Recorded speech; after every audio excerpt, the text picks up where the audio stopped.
जब हम अक्टूबर का महीना में दाखिल होते हैं तो हमारे जहन में एक चीज़ आती है पिंक टोबर, और ये पिंक टोबर मनाना शुरू कर देते हैं हम, और एक रिमाइंडर होता है कांस्टेंट जो हम लोगों को भी दे रहे होते हैं अपने प्रोग्राम्स के थ्रू। मुख्तलिफ इवेंट्स भी हो रहे होते हैं पाकिस्तान में, जो ऐवान सदर है वहाँ पर भी मुख्तलिफ इवेंट्स हो रहे होते हैं। सो टॉप टू बॉटम एक ऐसी यूनिफाइड अप्रोच के साथ हम चल रहे हैं पिंक टोबर मनाते हुए, कि जिसमें हमने ये फैसला किया है कि पाकिस्तान में जो ब्रेस्ट कैंसर के केसेस हैं उनमें किसी न किसी तरीके से कोई कमी लाई जाए, या उनकी अवेयरनेस के हवाले से इतने जामे सेशंस किए जाएं कि जिसमें ख़वातीन को, मर्द हज़रात को, उनकी फैमिलीज़ को ये समझाया जाए कि ये वो वाहिद कैंसर है कि जिसका इलाज मुमकिन है और जिससे जान बच सकती है अगर वक्त पर इसका डायग्नोसिस हो जाए, क्योंकि इसके बढ़ने के नंबर्स बहुत तशवीशनाक हैं। और हर 9 अगर नंबर मैं आपको बता दूं तो तकरीबन 1 करोड़ खवातीन ऐसी हैं पाकिस्तान में जो कि रिस्क पर हैं ब्रेस्ट कैंसर के। और वो खवातीन कौन है? वो खवातीन हमारे ही घरों की, हमारी माँ, बहनें, बेटियां, बच्चियां, बीवियां, हम सब के जो घरों में खवातीन हैं वो सब रिस्क पर हैं।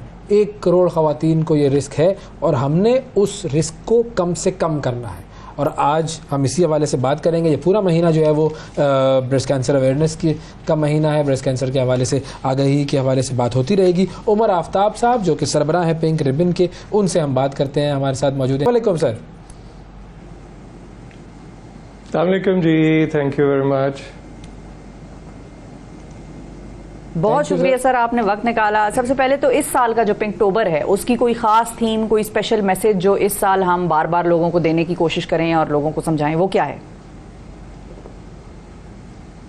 जी बिल्कुल, जो इस दफ़ा हमने जो पिंक टोबर है उसको इस तरह रखा है कि हर वीक जो है उसकी एक थीम है। जैसे जो फर्स्ट वीक है उसको हम हेल्दी लाइफस्टाइल के ऊपर फोकस किया है। हम हेल्दी लाइफस्टाइल पे बात करेंगे क्योंकि अब स्टडीज़ ये बता रही हैं कि 40% ब्रेस्ट कैंसर जो है उसका रिस्क कम किया जा सकता है हेल्दी लाइफस्टाइल के साथ, अगर हम अपनी जो ईटिंग हैबिट्स हैं उनको बेहतर करें, फिजिकल एक्टिविटी को बेहतर करें, मेंटल हेल्थ को बेहतर करें। इसी तरह जो दूसरा वीक है उसमें हम हाईलाइट करेंगे जो ब्रेस्ट कैंसर का इंसिडेंस जो यंग गर्ल्स में जो बढ़ रहा है। जो थर्ड वीक है उसमें हम मेमोग्राम जो है उसकी इम्पोर्टेंस को हाईलाइट करेंगे। और जो फोर्थ वीक है उसमें हम जो सर्वाइवरशिप है उसको सेलिब्रेट करेंगे, क्योंकि हम एक पॉजिटिव मैसेज भी देना चाहते हैं कि ब्रेस्ट कैंसर से बचा भी जा सकता है और अगर अर्ली डिटेक्ट किया जाए तो इसके बाद एक नॉर्मल जिंदगी भी गुजारी जा सकती है।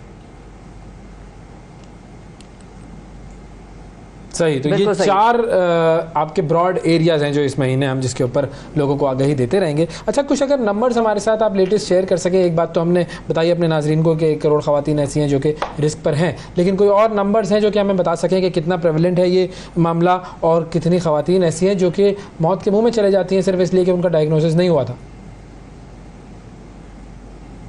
जी बिल्कुल, एक तो इस सारी कैंपेन के बावजूद जो है अभी भी हम ये देखते हैं कि अनफॉर्चुनेटली तकरीबन कोई जो 70% खवातीन जो हॉस्पिटल में रिपोर्ट करती हैं वो 3rd स्टेज या इससे ज़्यादा पे होती हैं। यानी इसका मतलब ये है कि अभी भी हमें इस इशू के बारे में बार बार बात करने की ज़रूरत है। दूसरा जो एक स्टेटिस्टिक्स जो हमारे कॉन्टेक्स्ट में बहुत रेलेवेंट है वो ये है कि जैसे पूरी दुनिया में जो ब्रेस्ट कैंसर की जो एवरेज एज है वो 55 साल है। अच्छा, पाकिस्तान में हम ये देख रहे हैं कि जो एवरेज एज है ब्रेस्ट कैंसर की वो 35 साल है, यानी तकरीबन 20 साल की एज कम है। और हैविंग सेड दिस, पिछले 2-3 साल में पिछले 2-3 साल में हमने ये देखा कि यंग लड़कियां जैसे कि 17, 18, 19 ईयर की जो एज में उनको भी ब्रेस्ट कैंसर डायग्नोज हो रहा है, जो कि एक अनयूजुअल ट्रेंड है और थोड़ा सा अलार्मिंग सिचुएशन है पाकिस्तान के कॉन्टेक्स्ट में। तो इसकी वजह क्या है कि ये जो खवातीन जो यंग हमारे यहाँ पे 20 साल कम क्यों है ये? इसके कोई स्पेसिफिक रीजंस हमारे सामने आए?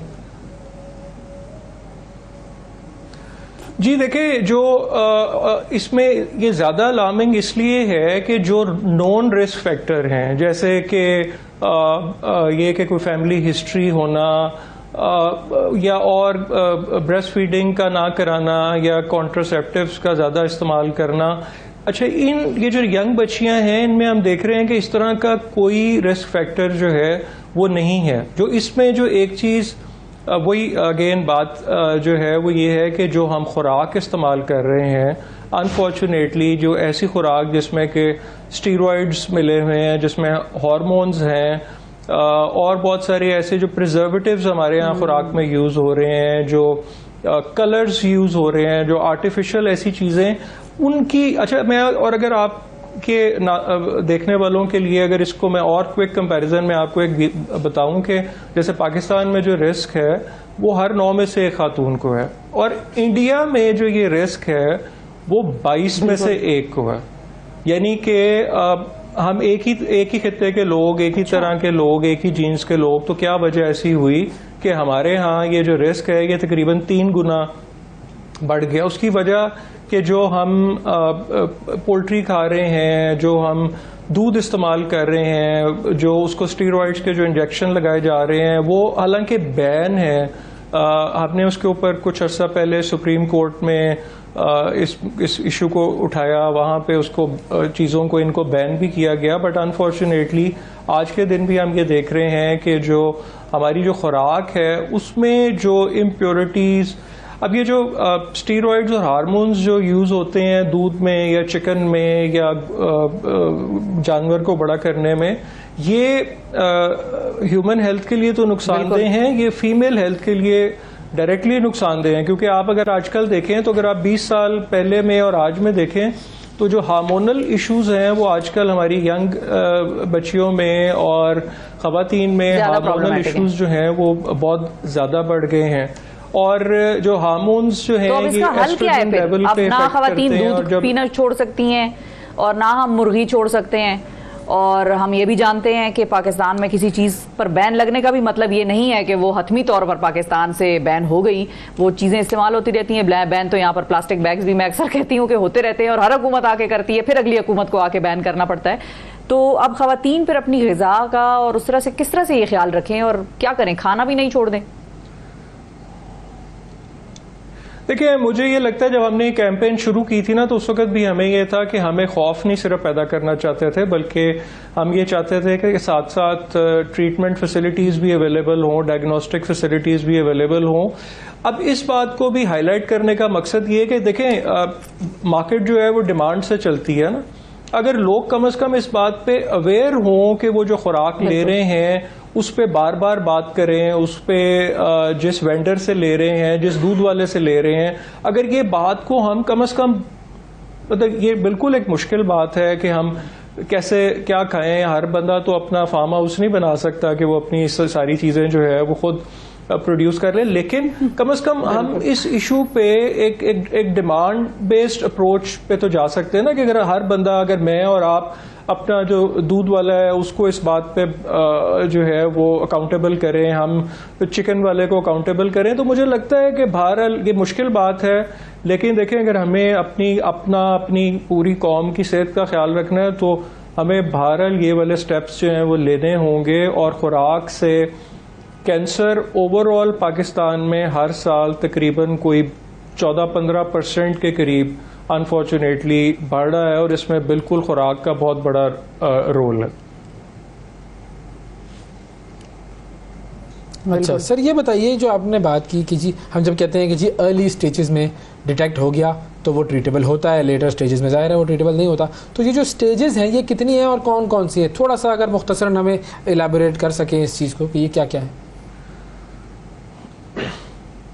देखें, 4 स्टेजेस होती हैं। फर्स्ट स्टेज है, सेकंड है, थर्ड। अच्छा, जो थर्ड स्टेज है उसमें फिर आहिस्ता आहिस्ता अनफॉर्चुनेटली ज़्यादातर जो कैंसर है वो एक बॉडी पार्ट से दूसरे में चला जाता है, और फिर फोर्थ स्टेज पे तो वो बॉडी के काफ़ी हिस्सों में। अच्छा, लेकिन इसमें जो ज़्यादा आई थिंक इम्पॉर्टेंट चीज़ है वो ये है कि अर्ली डिटेक्ट करना कैसे है। देखिए, अर्ली डिटेक्ट करने के लिए जो फर्स्ट स्टेप है वो ये है कि किसी भी खातून ने उस एज के बाद जब उसको पीरियड शुरू होते हैं उसके बाद उसने महीने में अपना एक दिन फिक्स करना है, और उस एक दिन उसने अपना सेल्फ एग्जामिनेशन करना है। उससे होता ये है कि अगर जब हर माह कोई खातून जो है वो अपना सेल्फ एग्जामिनेशन करती है तो कोई भी चेंज जो है वो उसको फौरी तौर पे पता लगती है। और चेंज देखनी क्या है, वो ये है कि अगर छाती के किसी हिस्से में या बगल के नीचे कोई भी गिल्टी है वो अगर आपकी जो छाती की स्किन है अगर उसके ऊपर कोई डिम्पलिंग या कोई रैशेस हों और अगर कोई डिम्पल से किसी तरह का कोई ब्लड का डिस्चार्ज है तो ये वो सिम्टम्स हैं जिनको फौरी तौर पे सीरियस लेना है।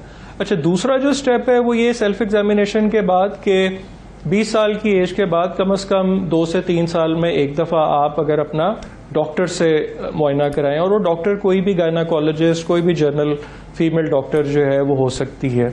और थर्ड स्टेप ये है कि 40 साल की एज के बाद आप 2 साल में एक दफ़ा अपना मेमोग्राम जो है वो ज़रूर करवाएं। तो ये बेसिकली ज़्यादा इंपॉर्टेंट चीज़ें हैं जो लोगों को पता होनी चाहिए कि सबसे पहले उन्होंने अपना सेल्फ एग्जामिनेशन करना है। वो उसके लिए आपको कहीं बाहर नहीं जाना, आपको किसी डॉक्टर के पास नहीं जाना। पिंक रिबन की वेबसाइट पे भी इंफॉर्मेशन अवेलेबल है, और अगर आप यूट्यूब पे देखें तो बहुत सारी बहुत डिटेल्ड ऐसी वीडियोस मौजूद हैं जो आपको बहुत एलेबोरेटेड वे से बताती हैं कि आपने अपना सेल्फ एग्जामिनेशन किस तरह करना है। बिल्कुल सही। अब इलाज की हमारे पास कौन कौन सी फैसिलिटीज मौजूद हैं, किस लेवल तक का इलाज हो जाता है पाकिस्तान में, कहाँ कहाँ पर होता है, और क्या इसका जो सक्सेस रेशो है वो? अच्छा, इलाज में देखें, मतलब पिंक रिबन ने फॉर एग्जांपल जैसे लाहौर में पहला डेडिकेटेड ब्रेस्ट कैंसर हॉस्पिटल बनाया है। इसी तरह पाकिस्तान एटॉमिक एनर्जी कमीशन जो है उनके तकरीबन कोई 20 से ज़्यादा हॉस्पिटल मौजूद हैं।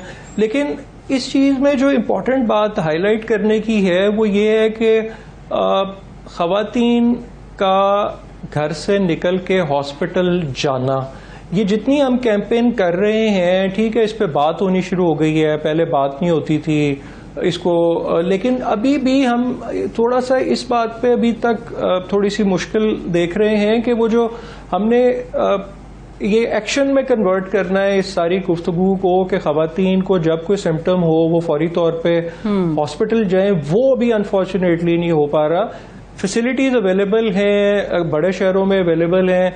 अच्छा, इसमें इलाज में जैसे अगर बिल्कुल अर्ली डिटेक्ट हो तो सिर्फ एक सिंपल सर्जरी जो है उससे बचा जा सकता है। और अब तो इतनी सर्जरी एडवांस हो गई है कि बजाय वो पूरा ब्रेस्ट को रिमूव करने के सिर्फ उतने हिस्से को जो है वो ट्रीट किया जा सकता है।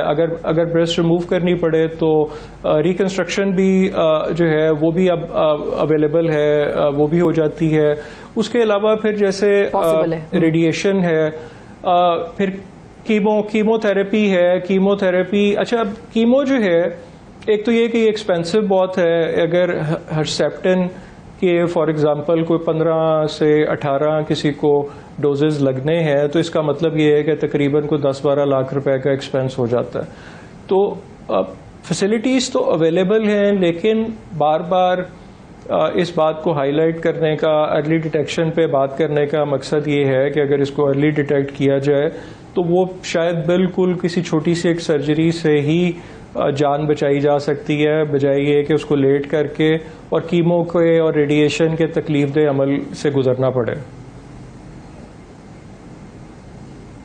अच्छा, मेमोग्राम कितना सस्ता है या कितना महंगा है? क्योंकि अगर हम ये कैंपेन चला रहे हैं कि ज़्यादा से ज़्यादा ख़वातीन मुआयना करें तो कुछ तो चलें घर में कर लेंगी, कुछ को तरीका समझ में आ जाएगा, लेकिन कुछ जिनको हल्का सा शक हो या जो खुद से ना कर सक रही हो वो अगर हॉस्पिटल्स में आती हैं तो मेमोग्राम कराने के लिए कितना खर्चा उनका हो जाएगा? क्योंकि हमें ये भी जहन में रखना है कि अगर मेमोग्राम सस्ता होगा तो इलाज पर ज़्यादा रकम खर्च नहीं करनी पड़ेगी। अगर मेमोग्राम बेसिक बुनियादी सहूलत ही अगर महंगी रख दी हमने तो फिर तो हमारे ख़वातीन डिस्करेज होंगी। अच्छा, देखिए, जैसे पिंक रिबन अपने हॉस्पिटल में फ्री डायग्नोस्टिक दे रहा है, और अनफॉर्चुनेटली जो हमारे यहाँ जो पेशेंट टर्नआउट है वो बहुत कम है फ्री होने के बावजूद। इसी तरह पंजाब गवर्नमेंट के साथ हम काफ़ी अरसे से काम कर रहे थे, और उन्होंने पिछले तकरीबन कोई 1-1.5 साल में पंजाब में तकरीबन कोई 15 के करीब नई मेमोग्राम फैसिलिटीज़ जो हैं वो शुरू की हैं। और you will be surprise to know कि पंजाब गवर्नमेंट फॉर एग्जांपल 1000 रुपये में अपने जो हॉस्पिटल्स हैं उनमें अल्ट्रासाउंड फैसिलिटी भी दे रहे हैं, मेमोग्राम फैसिलिटी भी दे रहे हैं। लेकिन उसके बावजूद वो जितने सेंटर्स हैं उनमें जो पेशेंट टर्नआउट है to come and get themselves checked for mammogram वो ना होने के बराबर है। बल्कि वो मैं कुछ दिन पहले ही पंजाब गवर्नमेंट के कुछ ऑफिशियल से बात कर रहा था और वो कह रहे हैं जी देखिए हमने आपके कहने पे मशीनें तो लगा ली हैं लेकिन अब वो इतना एक्सपेंसिव इक्विपमेंट जो है वो अनयूटिलाइज पड़ा हुआ है कि वो लोग चेकिंग अपने आप को चेक कराने के लिए नहीं आ रहे। अनफॉर्चुनेटली हमारे यहाँ मेमोग्राम 90% अभी भी उस स्टेज पे यूज होता है जबकि कोई चीज डायग्नोज हो जाती है, लेकिन वो जो प्रिवेंशन का जो कॉन्सेप्ट है मेमोग्राम का अभी तक उस पर यूज नहीं हो रहा। तो अब इस पूरी कैंपेन को सक्सेसफुल बनाने के लिए चलो मीडिया पर जो चीज़ें आ रही हैं ठीक है, लोगों के पास वो मैसेज एक हद तक तो पहुंच रहा है, मजीद कौन कौन से ऐसे एवेन्यूज़ हैं या डोमेन्स हैं जहां से लोगों को हम टारगेट करके इस इंफॉर्मेशन तक पहुंचा सकते हैं या क्या प्लान्स हैं इसके? लेकिन जैसे आपने देखा होगा कि कल से जो फोन में रिंगटोन है वो भी चेंज हो गई है। मतलब ये पीटीए का हम बहुत शुक्रगुजार हैं कि पिछले 3 साल से वो रिंगटोन को चेंज करते हैं। अब ये मुझे इत्तेफाक हुआ पिछले दिनों में नवाब शाह, लाड़काना, जामशोरो, इंटीरियर सिंध में लोगों से बात करने का, तो वो ये बताते हैं कि ये जो रिंगटोन है ये एक ऐसा मीडियम है जो कि बिल्कुल एक ग्रास रूट लेवल पे और बिल्कुल एक इलिटरेट से इलिटरेट खातून या मर्द जो है उसके लिए भी ये एक बड़ा इफेक्टिव मीडियम है। इसके अलावा ये कि जैसे हम काफ़ी इंगेज्ड हैं जो लेडी हेल्थ वर्कर प्रोग्राम है उसके साथ, और वो भी एक ऐसा मीडियम है जो ग्रास रूट पे अवेलेबल है और उनके ट्रेनिंग में भी अब ब्रेस्ट कैंसर के ऊपर उनको ट्रेन किया जाता है। इसके अलावा हमारा यूथ प्रोग्राम है पिंक रिबन, हर साल अक्टूबर से स्टार्ट करके तकरीबन कोई 200 से ज़्यादा कॉलेजेस यूनिवर्सिटीज़ में जाता है।